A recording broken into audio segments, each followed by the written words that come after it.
السلام علیکم ورحمۃ اللہ۔ جس کا آخرت پر یقین نہ ہو اس کا انجام کیا ہوگا، آئیے دیکھتے ہیں۔ اعوذ باللہ من الشیطان الرجیم، بسم اللہ الرحمن الرحیم۔ ویل، بربادی ہے، تباہی ہے۔ ویل جہنم کی ایک وادی کا نام بھی ہے۔ یومئذ، اس دن، کس دن؟ قیامت کے دن۔ ویل یومئذ، اس دن تباہی اور بربادی ہے۔ کس کے لیے؟ للمکذبین، لیے، المکذبین، جھٹلانے والے۔ ایک لفظ ہوتا ہے کاذبہ، اس نے جھوٹ بولا، اور کذبہ کے معنی ہوتے ہیں جھٹلانا۔ مکذبین، جھٹلانے والے، جمع ہے۔ جب اس لام کو مکذبین کے ساتھ ملا کے پڑھیں گے درمیان سے حمزہ گر جائے گا تو لہ جائے گا للمکذبین، جھٹلانے والوں کے لیے۔ یہ کون ہے جھٹلانے والے؟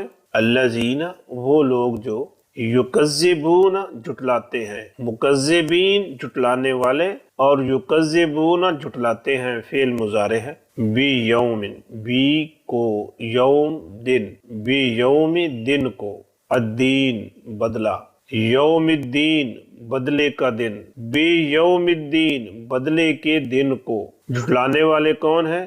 یہ وہ لوگ ہیں جو بدلے کے دن کو جھٹلاتے ہیں، جو قیامت کے دن کا انکار کرتے ہیں۔ لوگوں کے ساتھ ظلم و زیادتی دراصل وہی کرتا ہے جس کا آخرت پر یقین نہیں ہے۔ جو بھول گیا ہے، یہ سمجھ بیٹھا ہے کہ بس یہ دنیا ہی دنیا ہے، اس کو انجوائے کرو، کھاؤ پیو، موج کرو، کسی پر ظلم ہو، زیادتی ہو، کوئی پوچھنے والا نہیں ہے، مر گئے، مٹی ہو گئے، معاملہ ختم ہو جائے گا۔ نہ، ایسی بات نہیں ہے۔ جو کر رہے ہیں اس کا ریکارڈ بن رہا ہے، قیامت کے دن حساب دینا ہوگا، وہاں بدلہ ملے گا، بدی کی سزا ملے گی، اچھائی کا اجر ملے گا۔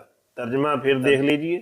ویل، تباہی اور بربادی ہے۔ یومئذ، اس دن، للمکذبین، جھٹلانے والوں کے لیے۔ الذین یکذبون، وہ لوگ جو جھٹلاتے ہیں، بیوم الدین، بدلے کے دن کو۔ یہ آخرت پر یقین، یہ وہ چیز ہے جو بندے کو سیدھا رکھتی ہے۔ اگر یہ کمزور ہو جائے تو بندہ بدعمالیوں کا شکار ہو جائے۔